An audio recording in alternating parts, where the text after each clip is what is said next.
दोस्तों आज बड़ी खबरें लेकर आपके सामने हाजिर हूं।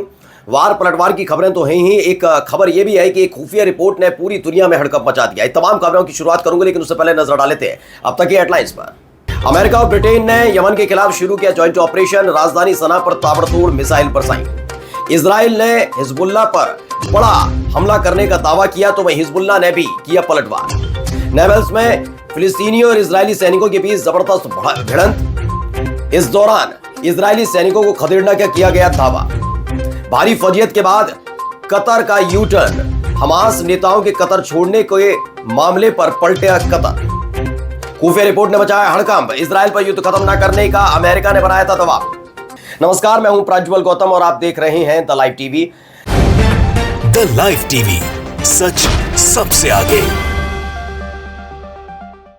मैं वीडियो की शुरुआत करूंगा, लेकिन एक छोटी सी अपील आपसे करना चाहूंगा। क्यूआर स्कैनर आप देख ही रहे हैं, उस पर जितनी संभव हो मदद हो हमारी मदद कीजिएगा और इसके साथ ही लाइक, कमेंट और शेयर करना मत भूलिएगा। बस आपको कमेंट में जाकर ये बताना है कि आप कौन से शहर में बैठकर मुझे देख रहे हैं, सुन रहे हैं, कहां तक हमारे इस पूरे चैनल का विस्तार हुआ है। मैं ज़रूर आपके उस कमेंट का इंतजार करूंगा। और अब चलिए खबरों की शुरुआत करते हैं। सबसे पहले एक जॉइंट ऑपरेशन का जिक्र जो मैंने अपनी हेडलाइंस में किया है उसको मैं बता देता हूं। देखिए खबर आई है निकलकर, अमेरिकी British war planes renew their air strike on the Yemenis capital. क्या है कि अमेरिका और ब्रिटेन ने यानी यूके और यूएस ने मिलकर कि जो उनके अपने वॉर प्लेन्स हैं उन्होंने यमन की राजधानी सना पर 5 हवाई हमले किए हैं। इन हवाई हमलों में भारी नुकसान का दावा किया गया। कुल मिलाकर ये 8 एयर स्ट्राइक्स की गई। इसमें 2 अलग हमलों ने सना के उत्तर में अमरान में भी, सूफियान जिले पर भी बमबारी की, इस तरह का दावा किया गया है। यानी एक तरफ शांति की बात कर रहे थे कि ट्रंप आ रहे, शांति आएगी, होगा, लेकिन हो क्या रहा है, यमन की राजधानी सना पर हमला कर दिया गया। इसे लेकर एक और दावा, एक और खबर निकलकर सामने आई जिसमें बताया UK launch fresh strike on Yemen's Hodeidah पर ताज़ा हमला हुआ है। इजराइल के समर्थन में अमेरिका और ब्रिटेन ने यमन के हुदायदा पर हमला कर दिया है।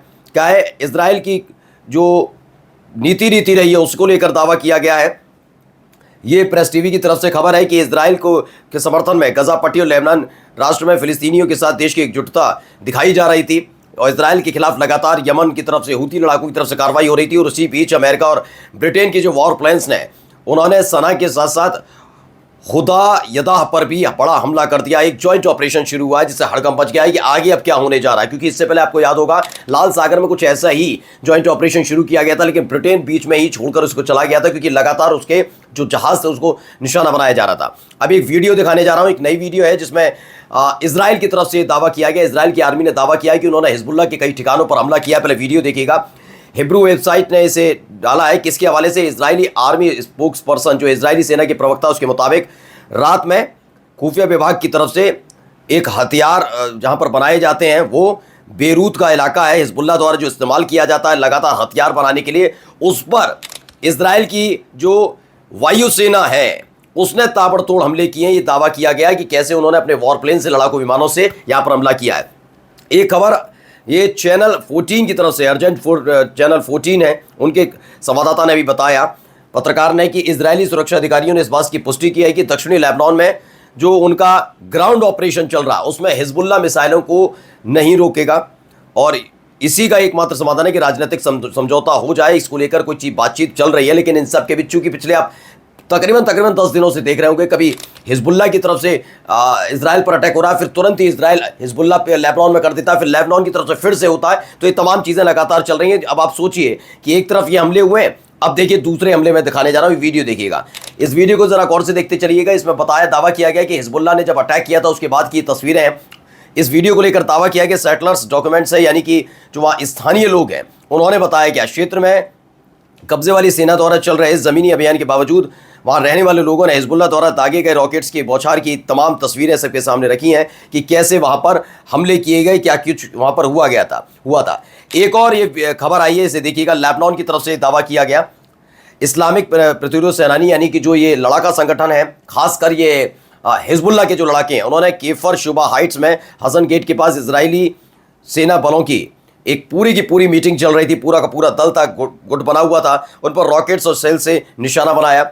दूसरे एक और उन्होंने दावा किया है कि जो ये लड़ाका संगठन है उन्होंने रॉकेट सेल के साथ हागोश्रीम बस्ती में भी इजरायली सेना पर निशाना साधा है। यानी एक तरफ मैंने भी आपको खबर दिखाई कि किस तरीके से इजराइल ने हिजबुल्लाह पर हमले का दावा किया, तो वहीं लेबनान की तरफ से भी लगातार इजरायली सैनिकों को निशाना बनाया जा रहा है। ये दावे सब निकल कर आए। अभी थोड़ा वीडियो में आपको दिखा देता हूँ। ये वीडियो में निकल कर सामने यही जो हिजबुल्लाह ने जारी की है। अब ये तस्वीर आप देख सकते हैं, वीडियो में चल ही रहा है आपके सामने कि किस तरीके से हिजबुल्लाह ने अपनी तरफ से ये वीडियो जारी करके सामने बताया कि क्या कुछ उसकी तैयारियां और किस तरीके से वो हमला कर रहा है। चलिए अगली खबर की तरफ बढ़ते हैं। अगली जो महत्वपूर्ण खबर है इस हमले से बाहर की भी, नेबल्स वाली जो मैंने आपको खबर अभी बताई थी। दरअसल हुआ क्या है, मैं आपको पहले बता देता हूं कि नेबल्स में क्या हुआ कि वहां पर लगातार आपको खबरें आई रही कि इजराइल की तरफ से इजरायली सैनिक वहां जो रह रहे हैं फिलिस्तीनी, उनके साथ क्या कुछ करते हैं। वो अलग अलग वीडियोस आपने देख ही चुके हैं। एक बार फिर से ही दावा किया गया, वैसे ही करने की कोशिश की। मैंने आपको एक दिन पहले भी दिखाया कि अल-अक्सा मस्जिद के बाहर किस तरीके से इजरायली सैनिकों की तरफ से वहां के जो फिलिस्तीनी उन्हें खदेड़ने का दावा किया गया था। वीडियोस भी सामने आई थी। अल-अक्सा मस्जिद के अंदर घुसने तक नहीं दिया था। अब वही कुछ है, वीडियोस देखिए। इस वीडियो में बताया गया है कि तो ओल्ड सिटी नेबल्स वहां पर ये झड़प हुई है। जो वहां की सेना है और वहां के जो रहने वाले लोग हैं, उन सब के बीच ये तमाम चीजें, हाथापाई, मारपीट, ये सब तमाम चीजें होती हुई नजर आई। इसमें क्या दावा किया गया, जो नेबल्स है पुराना जो शहर है, वहां पर जो इजरायली कब्जा है, सैनिकों द्वारा एक व्यक्ति को मार गिराया गया। जो रेसिस्टेंस, जो विरोध कर रहा था, उसे मार गिराए जाने के बाद वहां पर वापसी के दौरान नेबल्स के पुराने शहर में वहां सैनिकों को, क्योंकि खबर आई थी कि वहां की सेना ने एक फिलिस्तीनी को मार गिराया जो लगातार विरोध कर रहा था। उसके बाद वहां दंगा भड़क गया और उसके बाद वहां पर यानी फिलिस्तीनियों ने न केवल इजरायली सैनिकों को घेर लिया, बल्कि झड़पें भी हुई और फिर बाद में दावा किया गया कि उनको खदेड़ दिया गया है, जिसकी ये वीडियो मैं आपको दिखा रहा हूं। वो अल्लाह हंगामा लगातार वहां पर हो रहा है। एक और खबर निकल कर आई, complete withdrawal of occupation forces. क्या नेबल्स शहर से पूर्व में अरवाटा चौकी की तरफ से जो इजरायली सेना है वो सारी वापस लौट गई है। जिस तरह के हालात वहां पर बने, वहां इजरायली सेना ने नेबल्स को खाली कर दिया, इस तरह का दावा करती हुई खबर भी निकल कर सामने आई।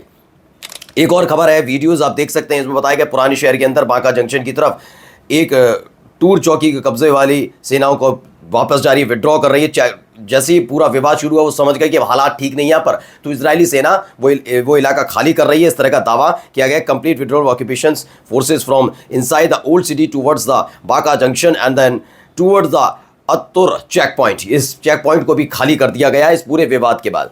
अब आ जाते हैं सबसे महत्वपूर्ण खबर, जो हमारे एक सहयोगी ने आपको खबर दिखाई थी और उसके बाद मैंने दिखाया था कि कैसे अमेरिका का दबाव कतर पर था। उसके बाद हमास नेताओं को बाहर किया गया कतर से। अब कतर जब हर जगह से फर्जियत होने लगी कि क्या, वैसे तो आपको इस्लामिक संगठन का अध्यक्ष बनना है, लेकिन कतर की तरफ से अब सफाई दी गई और क्या कहा गया पढ़िएगा। Reports about Qatar ordering Hamas leader to leave country false inaccurate. दावा किया गया है कतर द्वारा हमास नेताओं को देश छोड़ने का आदेश देने की खबरें सारी की सारी झूठी हैं। यह दावा किया जा रहा है कि अफवाहें फैलाई जा रही हैं, ऐसा कुछ नहीं हो रहा। पैन अरब मीडिया और हमास के अधिकारियों ने एक रिपोर्ट का खंडन किया है कि कतर के अधिकारियों ने अमेरिका के दबाव में फिलिस्तीनी जो ये लड़का संगठन है हमास के नेताओं को फारस की खाड़ी ने कतर को छोड़ने का के लिए कहा था। ये सारी की सारी अफवाह है, ये कतर की तरफ से कहलवाया जा रहा है कि भाई आगे जाकर बताइए, ऐसा कुछ नहीं। यानी हमास कतर नहीं छोड़ने जा रहा, हमास के नेता कतर नहीं छोड़ेंगे, ये कतर की तरफ से फैसला कर लिया गया। मैंने आपको एक दिन पहले खबर भी दिखाई थी, याद होगा कि जब ये खबर आई कि अमेरिका ने दबाव बनाया, उस वक्त ये भी था कि कतर ने एक तर्क रखा था किसके सामने, अमेरिका के सामने, कि आप कहते हैं कि अगर हमास यहां पर रहेगा, हमारे देश में रहेगा, तो भाई वो बातचीत नहीं होने देता है, वो लड़ने लड़ाने वाला है। अरे भाई जब उसके नेता को आप मार ही दोगे तो वो क्या करेगा, ये तर्क था कतर की तरफ से। उसी पर अब कायम हुआ और उसने कहा हमारी भाई फजीयत नहीं होनी चाहिए, फजीयत होगी हमारे यहाँ कतर रहे, कतर के अंदर हमास रहेगा। प्रेस टीवी की भी खबर है जिसमें बताया गया गजा मध्यस्थता हटने के, हमास के दोहा से बाहर निकलने की खबरें गलत है। कतर ने गाजा के पट्टी के खिलाफ इजरायली सेना की नरसंहार के बाद प्रयासों के पीछे हटने का आरोप लगाने वाली मीडिया की रिपोर्ट को खारिज कर दिया। इसके अलावा दोहा द्वारा हमास नेताओं को देश छोड़ने के आदेश देने के आरोपों को भी खारिज कर दिया है। कह दिया ये सारी की सारी खबरें झूठी हैं। बहुत खबरें हैं आज दोस्तों। इसमें एक और आया है, कतर के विदेश मंत्रालय की तरफ से भी एक आधिकारिक बयान जारी किया गया जिसमें बताया गया कि हमास दफ्तर बंद करने की ये सारी खबरें जो थी वो अफवाह हैं, सिर्फ ऐसा कुछ नहीं हुआ। कतर की मध्यस्थता पूरी तरह से अलग होने की बात भी कही गई है।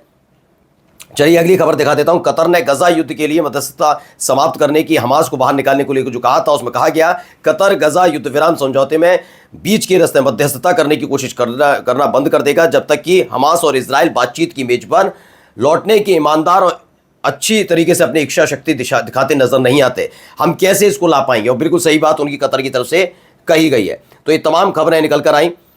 एक और है इसी से जुड़ी हुई, विदेश मंत्रालय का कहना है कि कतर ने गजा पर मध्यस्थता के प्रयासों को निलंबित कर दिया। कतर का कहना है कि उसने हमास और इजराइल के बीच अपने प्रयासों को तब तक के लिए रोक दिया है जब तक कि दोनों पक्ष गजा में युद्ध को खत्म करने के लिए अपनी इच्छा और गंभीरता नहीं दिखाते। अब तक कतर ही करने की कोशिश कर रहा था, लेकिन कतर की तरफ से खबर आई कि भैया उसने हमास को बाहर जाने के लिए कहा, उसके बाद तू होने लगे और आखिरकार ये कहा जाने लगा कि कतर ने कहा भी दूरी बना लेता हूं उनसे, न मैं मध्यस्थता भी नहीं करूंगा, फालतू में मेरे यहाँ रहते हैं, अमेरिका दबाव बनाता, मैं बाहर करता हूं, मेरी फजीयत होती है, इन सब के चक्कर में बहुत फजीयत हो रही है। तो कतर की तरफ से साफ साफ कह दिया गया, पहली चीज तो हमने हमास के नेताओं को बाहर निकालने का कोई बात नहीं कही है, खबरें झूठी हैं, नहीं हमास के नेता कतर में रहेंगे। दूसरा ये भी कह दिया, ना मैं इजराइल के साथ हूं, ना मैं अब गजा की बात करूंगा, मैं दोनों आपस में अगर बैठना चाहते हैं एक टेबल पर बैठें, गंभीरता से बात रखें, दोनों इच्छा शक्ति दिखाएं, तब ये बातचीत हो सकती है, इस तरह का दावा किया जा रहा है। तो ये तमाम खबरें थी आज की कि किस तरह से कतर में हुआ, ये सब तमाम चीज़ें और भी कई खबरें हैं जो अगली वीडियोज़ में मैं आपके सामने लेकर आऊँगा। नमस्कार।